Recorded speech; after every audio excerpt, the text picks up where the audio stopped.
Bismillahirrahmanirrahim. Assalamualaikum warahmatullahi wabarakatuh. Innal hamdalillah nahmaduhu wa nasta'inuhu wa nastaghfiruhu wa natubu ilaihi wa na'udzu billahi min shururi anfusina wa min sayyiati a'malina. May yahdihillahu fala mudilla lahu wa may yudlil fala hadiyalah. Wa asyhadu an la ilaha illallah wahdahu la syarika lah wa asyhadu anna Muhammadan abduhu wa rasuluhu la nabiyya ba'dah. Ya ayyuhalladzina amanu taqullaha haqqa tuqatih wa la tamutunna illa wa antum muslimun. Ya ayyuhan nasu taqu rabbakumul ladzi khalaqakum min nafsin wahidah wa khalaqa minha zawjaha wa batha minhuma rijalan katsiran wa nisaa'a wattaqullaha alladzi tasaaluna bihi wal arham innallaha kana 'alaykum raqiba. Ya ayyuhalladzina amanu taqullaha wa qulu qawlan sadida yuslih lakum a'malakum wa yaghfir lakum dhunubakum. ومن يطع الله ورسوله فقد فاز فوزا عظيما أما بعد فإن أصدق الحديث كتاب الله وخير الهدى هدى محمد صلى الله عليه وسلم وشر الأمور محدثاتها وكل محدثة بدعة وكل بدعة ضلالة وكل ضلالة في النار. Hadirin dan hadirat yang dirahmati oleh Allah Subhanahu wa taala. Alhamdulillah, puji dan syukur kita panjatkan kepada Allah atas segala limpahan karunia, nikmat yang tak ada henti-hentinya Allah berikan kepada kita. Salawat dan salam semoga tercurahkan selalu kepada junjungan kita Nabi Muhammad sallallahu alaihi wasallam, juga kepada keluarganya serta seluruh sahabat beliau tanpa terkecuali. Kita masuk pada bab ke-28, bab ma jaa fi at-tanjim, bab hal-hal yang berkaitan dengan masalah ilmu perbintangan ya. Ilmu perbintangan. Apa bahasa ilmiahnya ilmu perbintangan? Astronomi. Astrologi. Apa bedanya astrologi sama astronomi? Astrologi tentang logi, astronomi tentang nomi. Taib. At-tanjim. Ilmu perbintangan.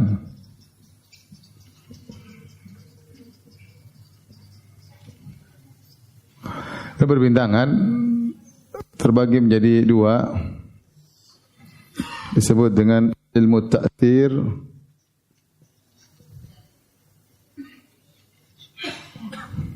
ilmu taysir.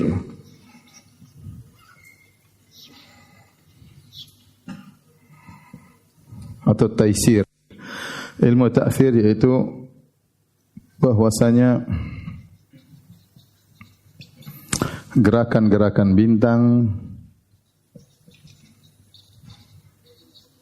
baik bertemunya dengan bintang yang lain atau terpisahnya atau gugusannya atau munculnya, tenggelamnya dan lain-lain ya, mempengaruhi. Ta'sir bahasa Arab artinya mempengaruhi. Ta'sir artinya apa? Mempengaruhi. Mempengaruhi al-hawadits al-ardiyah, itu al-hawadits al-ardiyah, kejadian-kejadian di bumi.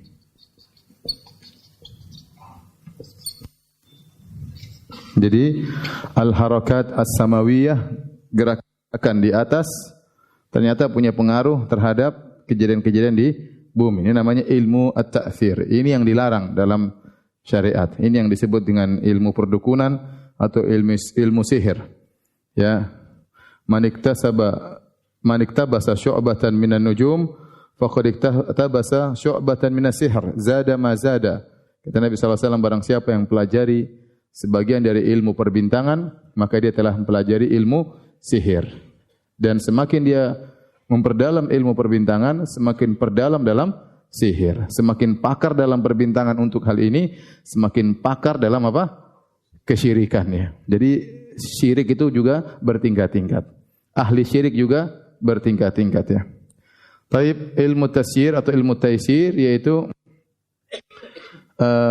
lokasi-lokasi bintang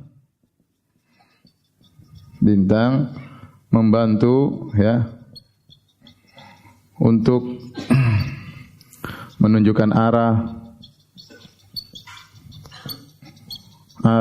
atau musim tertentu ya, dan tidak ada kaitannya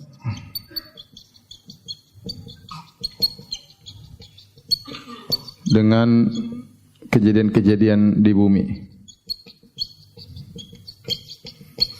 Dan ini boleh untuk belajar ini, ya, untuk belajar ini Allah Subhanahu wa taala berfirman,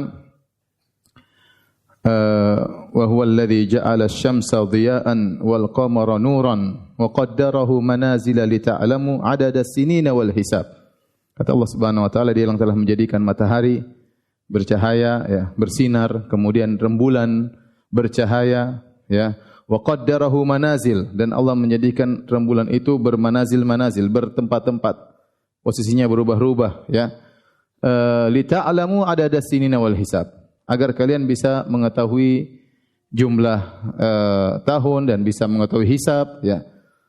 Bisa mengetahui kapan waktu hajian, kapan waktu puasa ya. Ini tentu dipelajari tidak mengapa. Demikian juga firman Allah Subhanahu wa taala, wal qamara qaddarnahu manazila hatta 'ada kal urjunil qadim, sebagaimana dalam surat Yasin. Dan kami jadikan rembulan itu manazil, memiliki lokasi-lokasi, posisi-posisi, hatta 'ada kal urjunil qadim, sampai dia kembali ke al urjun al qadim. Maksudnya rembulan itu dimulai dari bulan sabit, sangat sedikit cahayanya, kemudian membesar cahayanya sampai akhirnya sempurna pada malam 15. Pada malam 15 ya. Kemudian kata Allah Subhanahu wa taala, hatta 'ada kal urjunil qadim, kemudian dia kembali lagi sampai sabit kecil lagi. Al urjun dalam bahasa Arab itu adalah antum tahu korma kan? Korma kalau dia masih di rutop, dia tergantung di sebuah semacam cangkang berkumpul. Nah, cangkang itu dia bengkok. Dia bengkok, itu namanya urjun. Kalau dia sudah mengering, semakin bengkok lagi. Itu seperti bulan sabit. Maksudnya kata Allah, kembali lagi membengkok seperti bulan sabit ya. Ini Allah menjelaskan bahwasanya Allah menjadikan rembulan manazil, ada posisi-posisi, lokasi-lokasi untuk mengetahui hitungan tahun dan hitungan-hitungan yang lainnya, ada manfaatnya. Kemudian juga Allah berfirman tentang bintang-bintang, kata Allah, wa alamatin wa bin najmi hum yahtadun. Dan Allah menjadikan tanda-tanda, dan dengan bintang yahtadun, mereka mendapat petunjuk. Artinya dengan bintang mereka mengetahui arah sana, arah sini, ya, musim kapan, musim sini, dengan munculnya bintang, dengan terbenamnya bintang. Ya. Jadi kalau ini maka ini tidak mengapa untuk dipelajari. Ya. Tadi saya sudah sebutkan beberapa ayat ya. Di antaranya tadi apa? Wal qamara nuran wa qaddarahu manazila lita'lamu wal hisab. Kemudian juga wal qamara qaddarnahu manazila hatta 'ada kal urjunil qadim. Las-syamsu yanbaghi laha an tudrikahul qamar wa al-lailu sabiqun nahar. Kemudian juga tentang bintang, kata Allah Subhanahu wa taala, wa alamat wa bin najmi hum yahtadun. Dengan bintang-bintang mereka dapat petunjuk. Ini semua dalil bahwasanya perbintangan, ya, lokasi matahari itu semua diciptakan oleh Allah dengan aturan yang tidak berubah. Allah punya aturan sunnatullah, berlaku pada matahari, berlaku pada rembulan, berlaku pada bintang. Sehingga terkadang daur itu berulang, itu ada yang mungkin setahun sekali, ada yang mungkin beberapa tahun sekali, ada yang mungkin puluhan tahun sekali, tapi dia punya aturan. Dengan aturan-aturan tersebut, maka orang bisa mengetahui banyak manfaat. Ya. Makanya kata Allah, wa kullun fi falakin yasbahun. Semuanya berjalan sesuai dengan edarannya. Ini semua berlaku dengan muhkam, dengan begitu indah, teratur, rapi, kokoh. Ya, karena itu semua ciptaan Allah Subhanahu wa taala. Semua itu hanya bisa rusak, sunatullah hancur tatkala itu Allah rubah aturannya kalau hari kiamat. Kalau hari kiamat, maka bintang-bintang lepas dari tempatnya, matahari redup, rembulan redup, kemudian matahari terbit dari barat, tidak seperti biasanya dari timur. Ini semua terjadi kalau menjelang hari kiamat. Adapun sekarang, maka dia berjalan teratur sesuai dengan aturannya, tidak berubah dengan suatu ikatan yang orang sebut dengan gravitasi al-jadzibiyah, yang aturannya baku sehingga dengan keteraturan tersebut yang konsisten dengan aturannya, maka orang bisa banyak belajar. Ya, orang tahu oh begini waktu ini musim ini, kalau rembulan di sini begini, kalau gugusan bintang begini berarti arah sini.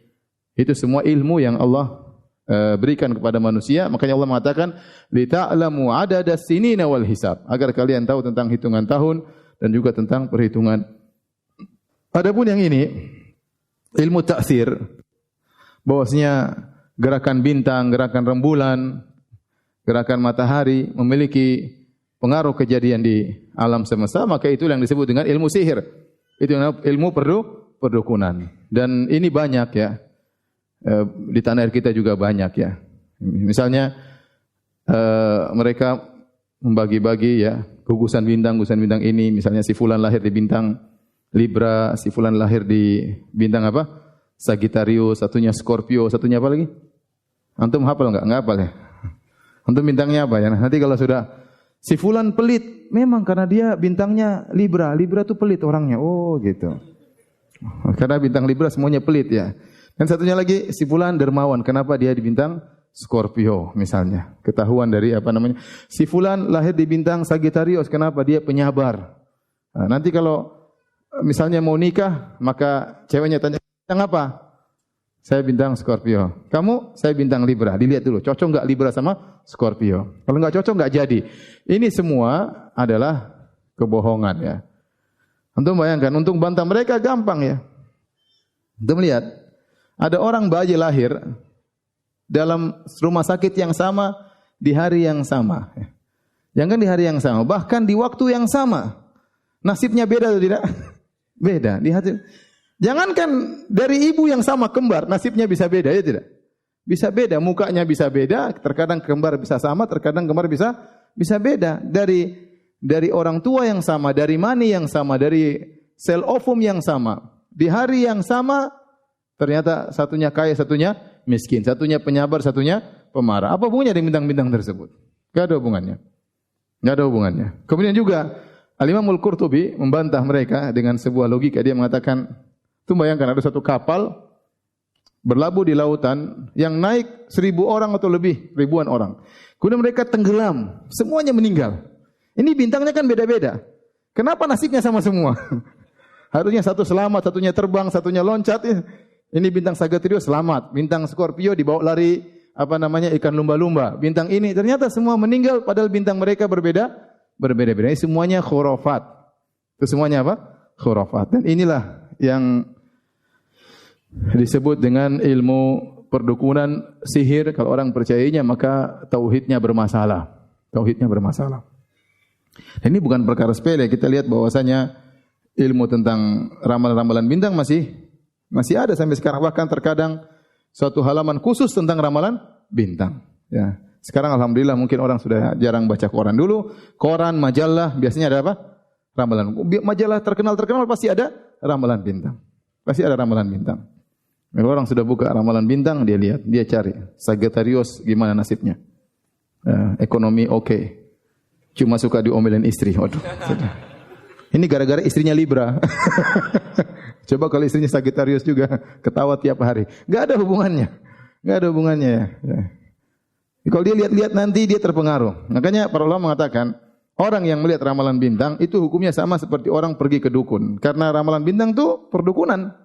Sudah kita pernah jelaskan perdukunan banyak ya, di antaranya ramalan bintang. Nah, orang yang membuka ramalan bintang sama dengan dia datang ke seorang dukun. Kalau dia ingin tahu, hukumnya sama dengan bertanya kepada seorang dukun. Berarti salatnya tidak diterima 40 hari. Kalau dia benarkan, maka dia kufur kepada Allah Subhanahu wa taala seperti dia membenarkan perkataan apa? Dukun. Dari sini kita tahu bahwasanya tauhid sangat penting dan masih banyak orang yang tidak paham tentang masalah tauhid. Masih banyak orang yang percaya sama ramalan-ramalan dukun-dukun tersebut. Ahli perbintangan.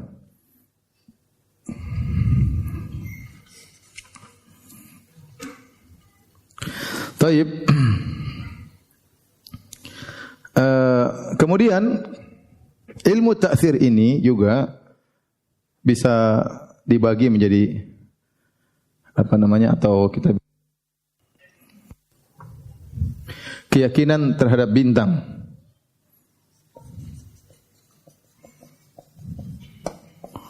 Manusia terhadap bintang.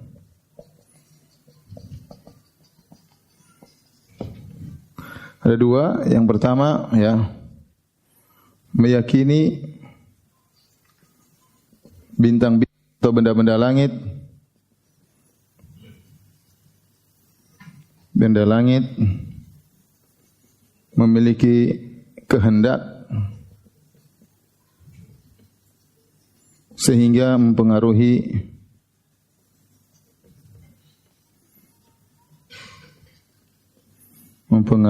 kejadian bumi, peristiwa-peristiwa bumi. Maka ini hukumnya apa? Kafir. Orang yang meyakini seperti ini hukumnya apa? Kafir. Karena enggak mungkin bintang-bintang punya kehendak. Dia benda mati, ya musakhkhar, ya. Wasakhkhara asy-syamsa wal qamar. Ya, kata wan nujumu musakhkharatun. Kata Allah, dan Allah mengatur matahari, Allah mengatur rembulan, wan nujumu musakhkharatun, bintang-bintang juga diatur oleh Allah Subhanahu wa taala. Bintang-bintang tersebut tidak punya kehendak. Rembulan tersebut tidak punya kehendak untuk bergerak semaunya, ya. Tapi dia diatur oleh siapa? Allah Subhanahu wa taala. Dia wa kullun fi falakin yasbahun. Dia berjalan di atas orbitnya, edarannya tidak pernah berubah kecuali nanti Allah berkehendak pada hari kiamat. Seandainya dia punya kehendak, sekali-sekali dia berhenti, sekali-sekali dia redup, ya. Sekali-sekali dia zigzag goyangnya, kan? Enggak bisa. Dia jalan begitu sesuai dengan apa? Aturan. Berarti dia tidak punya kehendak, dia diatur oleh Allah Subhanahu wa taala, di bawah pengaturan Allah Subhanahu wa taala, sehingga kalau dia tidak punya kehendak apalagi dia mempengaruhi kejadian alam semesta. Maka barang siapa meyakini bahwasanya bintang-bintang tersebut punya kehendak, maka dia kafir. Dan ini sebagaimana orang-orang yang ditemui oleh Nabi Ibrahim alaihissalam di negeri Syam. Waktu Nabi Ibrahim berdakwah, Nabi Ibrahim mendapati orang-orang penyembah benda-benda langit. Ada yang menyembah rembulan, ada yang menyembah matahari, ada yang menyembah bintang, ya. Kalau Nabi Ibrahim alaihissalam waktu di Irak, di Babil, dia bertemu dengan para penyembah berhala. Tatkala dia pergi ke Syam berdakwah, dia bertemu dengan para penyembah bintang, benda-benda langit, ya. Yang kedua, ya, meyakini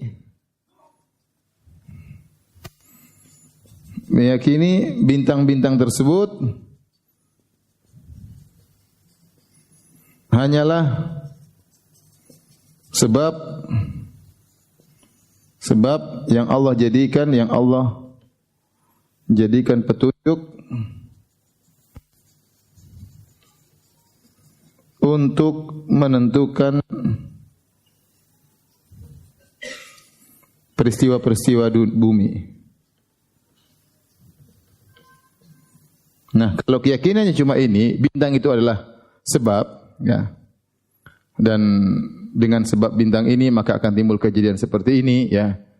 Apa hukumnya? Sama. Ini juga perdukunan, ini juga syirik akbar. Sama, juga apa syirik?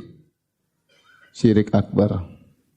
Kufur juga. Ya, adalah kekufuran. Ya, keyakinan orang terhadap bintang. Dua-duanya tidak diperbolehkan dan dua-duanya merupakan syirik akbar, ya. Maka meskipun tidak menjadikan bintang sebagai Tuhan, ya, tetapi kalau menganggap bintang tersebut punya pengaruh menentukan tentang kejadian di masa depan, maka sama, itu juga merupakan sama hukumnya dengan percaya kepada perdukunan. Wallahu ta'ala alam bisawab.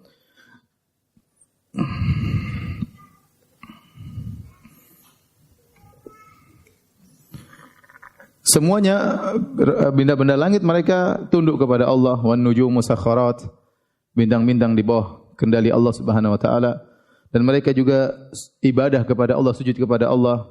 Alam tara anna Allah yasjudu lahu man fis samawati man fil ard wasyamsu wal qamaru wal jibalu wan nujumu wal jibalu wasyajaru wad dawabu wa katsirun minan nas. Kata Allah Subhanahu wa taala, tidakkah kau lihat bahwasanya seluruh yang langit dan bumi sujud kepada Allah, demikian juga matahari, rembulan dan bintang-bintang. Semua sujud kepada Allah. Mereka makhluk, mereka bukan pencipta, mereka bukan mudabbir, bukan pengatur alam semesta. Mereka tidak bisa mengatur alam semesta sama sekali. Mereka berjalan dengan aturan yang Allah tentukan. Wa kullun fi falakin yasbahun. Masing-masing berjalan sesuai dengan edarannya, tidak pernah keluar dari edarannya kecuali Allah berkehendak pada hari kiamat kelak. Dan bagaimana juga mereka menjadi mudabbir, pengatur. Terkadang bintang-bintang tersebut ya hanya muncul di malam hari, siangnya tidak ada. Tidak ada, terus mau apa? Mau diatur sendiri tidak ada, bagaimana mau mengatur? Baik, di sini Al-Imam Muhammad bin Abdul Wahhab rahimahullahu taala menyebutkan beberapa dalil ya yang berkaitan dengan bab ini. Di antaranya beliau berkata qala Al-Bukhari fi sahihihi. Berkata Al-Imam Al-Bukhari dalam sahihnya, wa qala Qatadah. Qatadah bin Di'amah As-Sadusi, seorang tabi'in. Ya, beliau berkata, ulama tabi'in, khalaqallahu hadhihi an-nujum li thalath. Bahwasanya Allah menciptakan bintang-bintang ini untuk 3 tujuan. Pertama, ja'alaha zinatan lis-sama. Allah menjadikan bintang-bintang ini sebagai hiasan di langit. Ya, langit menjadi indah dengan berbagai macam bintang, dengan jutaan bintang, ya, dengan rembulan, dengan matahari, dengan gugusan bintang, dengan planet-planet, semuanya adalah hiasan bagi langit. Allah ingin memberi keindahan bagi ciptaannya. Kemudian yang kedua, rujuman li syayatin. Bahwasanya Allah menjadikan bintang-bintang sebagai pelempar syaitan, ya. Muliat harasan syadidan wa syuhuba. Yang sebagaimana dalam surat Al-Jin, ya. Ya. Kata para jin, barang siapa yang ingin coba-coba mencuri berita di langit, maka dia akan mendapati langit penuh dengan penjaga dan bintang, lemparan-lemparan api. Bintang menjadi lemparan bagi jin bukan maksudnya bintang besar tersebut lepas dari edarannya, tidak. Tapi kata para ulama maksudnya percikan dari bintang tersebut, percikan api. Makanya Allah menggunakan kata wasyuhuba. Syuhub itu adalah apa namanya? Lemparan percikan api. Karena percikan api tersebut berasal dari bintang, maka disebut bintang dilempar untuk melempar syaitan, tapi sebenarnya bukan bintangnya tapi apa? Percikan api dari bintang tersebut. Ini fungsi kedua. Yang ketiga, wa alamatin yuhtada biha. Bintang sebagai tanda-tanda, sebagai penunjuk jalan, arah, ya, musim, ya. Dengan muncul gugusan bintang ini, biasanya musim ini, kalau bintang sudah muncul gugusan sana, berarti sana arah timur, sana arah barat daya, sana arah utara. Orang-orang dahulu tidak ada kompas, tidak ada Google Map, ya. Mereka pakainya apa? Kalau ada Google Map juga, internet juga belum ada dulu. Mereka pakai bintang. Ini ilmu yang Allah berikan kepada mereka. Kemudian kata Qatadah, "Faman ta'awwala fiha bi ghairi dzalika akhta'a." Barang siapa yang berusaha menafsirkan bintang selain daripada 3 ini, maka dia telah bersalah, dia telah keliru. Wa adha'a nasibahu, dan dia telah menghilangkan atau membuang bagiannya. Wa takallafa ma la ilma lahu, dan dia telah mencari-cari sesuatu yang tidak ada ilmu baginya. Ini perkataan Qatadah dinukil oleh Imam Al-Bukhari dengan singkat. Sebenarnya perkataan Qatadah lebih lengkap diriwayatkan oleh Al-Khatib dalam Kitab An-Nujum. Dia sebutkan perkataan Qatadah, ya, lanjutannya, ya.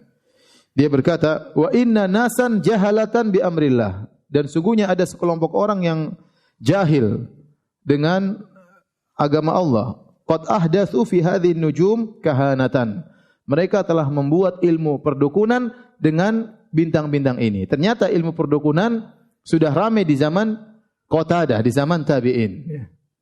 Jadi ilmu perdukunan sudah ada. Jadi setan sudah menyebarkan ilmu perdukunan sejak di zaman Nabi, sudah ada zaman Nabi. Zaman sahabat ada. Tapi setelah Nabi meninggal di zaman Qatadah, ilmu perdukunan dengan melalui bintang-bintang muncul di zaman beliau lagi, ya.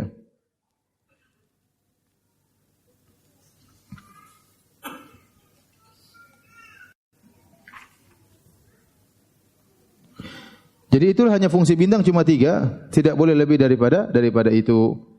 Di antaranya sebagai hiasan bagi langit, yang kedua tadi apa? Melempar syaitan, yang ketiga untuk sebagai tanda, alamat atau menentukan waktu. Kemudian beliau berkata, wa kariha Qatadatu ta'alluma manazilil qamar. Dan Qatadah tidak suka, benci belajar ilmu manazilil qamar. Walam yurakhis Ibnu Uyainah fihi, dan demikian juga Sufyan Ibnu Uyainah mengharamkan belajar manazilil qamar. Dzakarahu Harbun anhuma, Harb meriwayatkan dari mereka berdua. Wa rakhasa fi ta'allumil manazil Ahmad wa Ishaq. Dan ternyata Imam Ahmad dan Ishaq bin Rahawayh, mereka berdua membolehkan belajar ilmu manazilil qamar, tentang ilmu perbintangan. Jadi dua pendapat, sebagian ulama mengatakan tidak boleh sama sekali dalam rangka menutup celah-celah yang bisa mengantarkan kepada kesyirikan dan perdukunan. Adapun Al-Imam Ahmad dan Al-Imam Ishaq bin Rahawayh, mereka membolehkan belajar ilmu perbintangan jika ada manfaatnya. Ini semua ya, Ibnu Uyainah, Ishaq bin Rahawayh, dahulu mereka ini fuqaha dan mereka punya murid-murid, tetapi tidak sampai menjadi madhab karena ilmu mereka tidak dilestarikan oleh murid-muridnya. Padahal mereka orang-orang alim, para ulama sekelas dengan Imam Ahmad, Imam Syafi'i ya. Ya, tetapi bedanya Imam Ahmad, Imam Syafi'i, Imam Malik, Imam Abu Hanifah, mereka memiliki murid-murid yang menggabungkan ilmu mereka sehingga muncullah mazhab 4 yang masyhur. Adapun ulama-ulama yang lain, ilmu mereka hilang karena tidak ada murid-murid yang melanjutkan ilmu mereka. Tetapi perkataan mereka masih terus dinukil oleh ulama.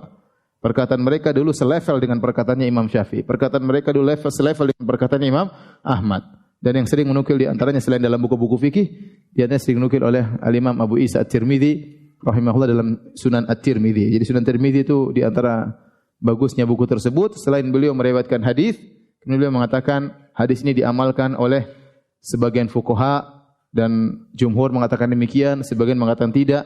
Dia sebutkan perkataan para salaf tentang fikih hadis ini. Itu di antara keistimewaan kitab Sunan At-Tirmidzi, dan ini tidak kita dapati dalam kitab hadis-hadis yang lain. Wallahu alam bisawab.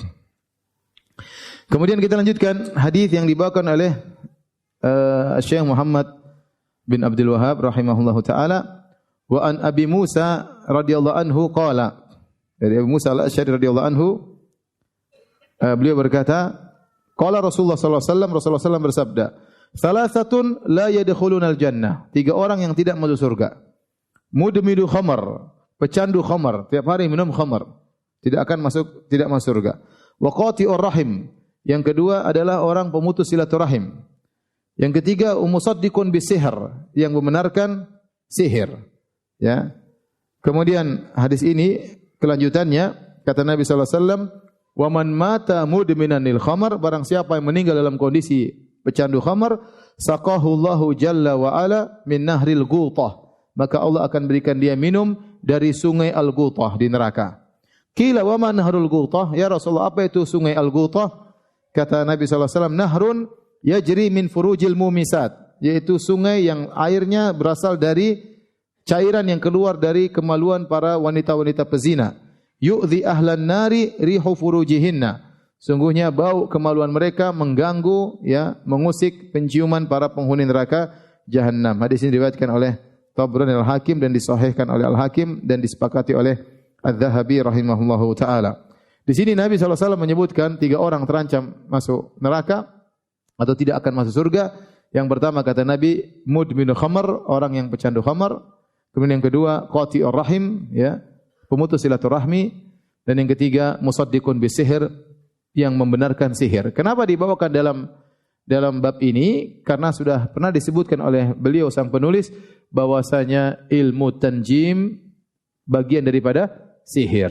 Makanya Nabi SAW mengatakan, manik tabasa syu'batan minan nujum faqad tabasa syu'batan minas sihir zada mazana.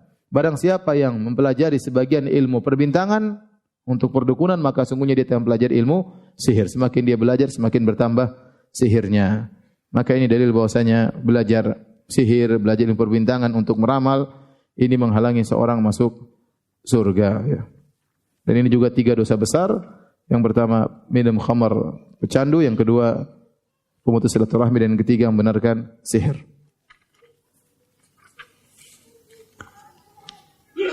Taib, selesai bab yang disampaikan oleh beliau ya, maka kita harus berhati-hati dari 3 dosa ini ya, karena digandingkan dengan sihir. Pecandu khamar ini sangat berbahaya ya. Orang yang minum khamar maka dia menghilangkan kemuliaan yang Allah berikan kepada dia, yang membedakan dia daripada seluruh hewan, yaitu akalnya, kecerdasannya. Kalau sudah hilang akalnya, dia tidak ada bedanya dengan hewan, bahkan dia mungkin lebih hina daripada hewan ya. Maka orang kalau sudah minum khamar, dia telah menggolongkan dirinya dalam zumratul majanin, dalam kelompok orang-orang gila. Apa bedanya dengan orang gila, peminum khamar? Apalagi orang kalau sudah minum khamar ya, maka dia akan berbicara apa yang dia kehendaki, tidak terkontrol dirinya ya. Bahkan disebutkan ada sebagian orang minum khamar, setelah dia minum khamar, kemudian dia pipis, dia tampung air kencingnya, kemudian dia berwudu dengan air kencingnya. Kemudian dia berdoa, Alhamdulillahilladzi adhaba annal adza. Sama suci Allah yang telah menghilangkan dari kami kotoran. Padahal dia baru berwudu pakai apa? Air kencingnya. Ya, tidak mungkin kita salahkan karena dia lagi tidak waras ya, lagi gila. Nanti kalau sudah sadar baru dia tahu itu kesalahan. Makanya kalau ada keluarga atau kerabat atau teman yang tukang mabuk, kalau dia lagi mabuk ente shooting ya. Ini ente waktu lagi mabuk, macam-macam anak YouTube kan ente. Jangan ya. Maksud saya biar dia tahu ini kondisi dia kalau lagi mabuk. Dari kondisi yang mulia menjadi sangat terhina. Kenapa? Karena dia mabuk. Mabuk lebih parah daripada hewan. Masukkan siapa yang ridho dikatakan orang gila. Siapa yang ridho dikelompokkan sama orang-orang sinting, orang gendeng. Ya, orang pemabuk rela. Makanya dia minum bir. Begitu dia minum bir maka otomatis digabungkan bersama orang-orang mabuk. Kemudian di antara dosa besar qati'ar rahim, memutuskan silaturahmi. Ini juga hati-hati ikhwan ya. Silaturahmi selain pahalanya sangat besar, di sisi lain dosanya juga sangat besar. Makanya Allah Subhanahu wa taala dalam surat Ar-Ra'd Allah sebutkan dalam satu lembar, dalam satu halaman Al-Qur'an, ciri penghuni surga dan ciri penghuni neraka jahanam. Ciri penghuni surga Allah mengatakan, "Jannatu adnin yadkhulunaha wa man salaha min abaihim wa azwajihim wa dzurriyyatihim wal malaikatu yadkhuluna 'alaihim min kulli bab salamun 'alaikum bima sabartum." Kata Allah, surga Aden yang kekal, mereka masuk di dalamnya bersama keluarga mereka, orang tua mereka, istri mereka dan anak-anak mereka, masuk bareng-bareng. Sampai malaikat kemudian masuk setiap pintu menyapa mereka dengan berkata, "Salamun 'alaikum bima sabartum." Keselamatan bagi kalian atas kesabaran kalian. Sabar untuk apa? Sabar untuk melaksanakan perintah-perintah Allah. Di antara ciri-ciri mereka Allah mengatakan pertama, walladzina yufuna bi ahdillahi wa la yanquduna al-mitsaq. Ciri-ciri penghuni surga tersebut yaitu orang-orang yang menunaikan janji mereka kepada Allah dan mereka tidak membatalkan janji mereka. Walladzina yasiluna ma amarallahu bihi ayyusal. Dan orang-orang yang menyambung silaturahmi. Yang mereka diperintahkan untuk menyambungnya. Ternyata menyambung silaturahmi butuh kesabaran. Oleh karenanya di ayat tersebut malaikat mengatakan salamun alaikum bima sabartum. Masuklah kalian dalam surga karena kesabaran kalian. Ya ikhwan, silaturahmi butuh kesabaran. Apalagi kita terkadang dalam kerabat ada masalah. Masalah dengan kakak sendiri, masalah dengan adik sendiri, masalah dengan tante, dengan bibi. Ya, kita ingin menyambung, berinteraksi. Terkadang interaksi kita menimbulkan permasalahan. Kita ingin jauh dari mereka, kita memutuskan silaturahmi. Allah menyuruh kita untuk menyambung kerabat. Bahkan kalau kita perhatikan dalam banyak ayat Allah mendahulukan kerabat daripada fakir miskin dan daripada anak yatim. Wa atidzal qurba haqqahu wal miskina wa ibnas sabil. Kata Allah Subhanahu wa taala, tunaikanlah hak karib kerabat. Silaturahmi terlebih dahulu, baru orang miskin, baru yang lainnya, ya. Wa'budullaha wa la tusyriku wa bil walidaini ihsana wa dzil qurba wal yatama wal masakin wal jari dzil qurba wal jaril junubi. Allah mengatakan berbaktilah kepada kedua orang tua kalian dan berbuat baiklah kepada karib kerabat. Setelah itu baru Allah sebutkan yang lain. Anak yatim, orang miskin, tetangga, orang yang kehabisan bekal dalam perjalanan, sahabat. Semuanya belakangan setelah karib kerabat. Ternyata kebanyakan orang di zaman sekarang ini, atau tidak kebanyakan, banyak orang di zaman sekarang ini, terkadang mereka lebih semangat berbuat baik kepada orang yang jauh, sementara kerabat mereka lupakan. Berbuat baik sama teman luar biasa, berbuat baik sama tetangga jauh luar biasa, tetapi sama kakak sama adik mungkin jarang ditelepon, bahkan tidak pernah ditelepon. Jangankan kakak adiknya, ibunya juga jarang dia telepon, bapaknya jarang dia telepon. ya. Ketemu setahun sekali aja belum tentu. Ya, ini mana penyambung silaturahmi? Maka ya ikhwan, menyambung silaturahmi sebab utama untuk masuk surga. Tetapi butuh kesabaran. Setelah Allah menyebutkan sifat-sifat penghuni surga, di antaranya menyambung silaturahmi, Allah sebutkan sifat-sifat penghuni neraka jahanam. Kata Allah, "Walladzina yanquduna ahdallahi min ba'di mitsaqih wa yaqta'una ma amarallahu bihi ayyusal wa yufsiduna fil ard ulaika lahumul la'natu wa lahum su'ud dar." Kata Allah, orang-orang yang membatalkan janji mereka kepada Allah dan wa yaqta'una ma amarallahu bihi ayyusal, dan mereka memutuskan tali silaturahmi yang Allah suruh sambung. Karena egonya, karena angkuhnya dia tidak mau nyambung silaturahmi. Kita ikhwan hidup di dunia cuma sebentar ya. Kita ribut sama adik kita ngalah lah. Jangan kita bilang, kamu lebih muda, kamu yang datang sama kakak. Kenapa dia yang datang tidak minta maaf sama saya? Sudah ente yang salah, ente yang benar, ente sambung silaturahmi. Ya. Kalau Nabi SAW berkata tentang dua orang yang bertengkar, kata Nabi SAW, la yahillu li muslimin an yahjura akhahu fawqa thalath. Tidak halal bagi seorang muslim memboikot saudaranya lebih dari 3 hari. Yaltaqiyani, dua orang bertemu, fayuridu hadza wa yuridu hadza. Satu ke kanan, satu ke kiri. Ketemu enggak mau, balik. Ketemu satu ke utara, satu ke selatan, satu ke timur, satu ke barat. Enggak mau pas-pasan. Kenapa enggak mau pas-pasan? Karena jengkel, lagi boikot. Kemudian kata Nabi SAW, wa khairuhuma alladhi yabda'u bisalam. Yang terbaik di antara keduanya yang mulai mengucapkan salam. Perhatikan kata Nabi. Yang terbaik di antara keduanya yang mulai mengucapkan salam. Nabi tidak mengatakan yang terbaik yang salah mengalah. Tidak ada Nabi mengatakan yang salah mengalah. Tidak. Dia mengatakan siapa yang dahulu memulai menyambung, maka dia yang terbaik. Mengalahkan egonya, mengalahkan godaan syaitan, tunduk kepada perintah Allah, maka dia yang pertama kali mulai salah meskipun dia yang benar. Ini kalau antara dua orang yang bukan kerabat, bagaimana lagi dengan kerabat? Ya akhi, ente ribut sama kawan ente, perkaranya lebih ringan daripada ente ribut sama adik ente, sama kakak ente, sama om ente, sama bibi ente, sama bapak, sama ibu. Ya, parah. Kalau ini mungkin dosa tapi enggak seberapa, ini dosa besar. Memutuskan silaturahmi, dosa besar. La yadkhul jannata qati'. Kata Nabi SAW, orang pemutus silaturahmi tidak masuk surga. Maka seorang jangan sampai dia Masya Allah penampilan islami, sunnah, jenggot Masya Allah, pakai cadar, kemudian yang laki-laki sudah celananya cingkrang, sudah oke lah ya. Kalau dilihat secara zahir, ini penghuni surga. Tapi ternyata ribut sama ibunya, ribut sama kakaknya, ribut sama adiknya. Ya scan luar oke, scan dalam ternyata dokter penyakit dalam mengatakan penyakitnya banyak. Ya. Ya, penampilan luar tidak bermanfaat jika dalam kondisi rusak. Maka saya ingatkan antum dalam kehidupan ini cari pahala sebanyak-banyaknya. Di antara sumber pahala yang besar memudahkan antum masuk surga, sambung silaturahmi. Kalau antum bisa terbaik bagi ibu antum, terbaik bagi kakak antum, terbaik bagi adik antum, terbaik bagi kerabat antum, maka itu luar biasa. Antum salah satu ciri-ciri penghuni apa? Surga. Yang terakhir kata Nabi sallallahu alaihi wasallam, wa musaddiqun bisihr, yang tidak masuk adalah yang membenarkan sihir, membenarkan perdukunan, membenarkan ilmu perbintangan ya. Jadi ini saja yang saya sampaikan pada kesempatan kali ini. Ya, saya bacakan terakhir fihi masail. Ada beberapa faedah dari bab ini. Pertama, al-hikmatu fi khalqin nujum. Hikmah dari menciptakan bintang. Ada berapa tadi? 3. Sebutkan. 1, untuk hiasan. Yang kedua, melempar bintang. Yang ketiga, sebagai alamat. Ar-rad ala man za'ama ghairu dzalik. Yang faedah kedua, bantahan bagi orang yang mencoba mengotak-ngatik ilmu perbintangan untuk selain daripada 3 ini. Maka barang siapa yang mencoba mengotak-ngatik ilmu perbintangan untuk manfaat selain daripada 3 ini, maka dia telah tersesat. Kemudian yang ketiga, zikrul khilaf fi ta'allumil manazil. Ada khilaf di kalangan para salaf tentang hukum mempelajari manazil qamar.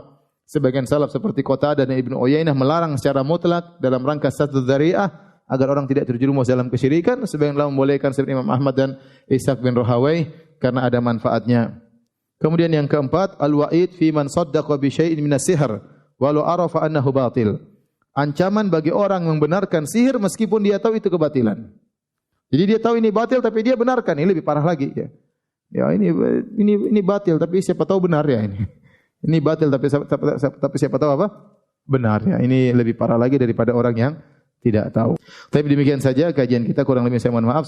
Mohon maaf banyak pertanyaan tidak bisa saya jawab. Subhanakallah bihamdik asyhadu an la ilaha illa anta astaghfiruka wa atubu ilaik. Assalamualaikum warahmatullahi wabarakatuh.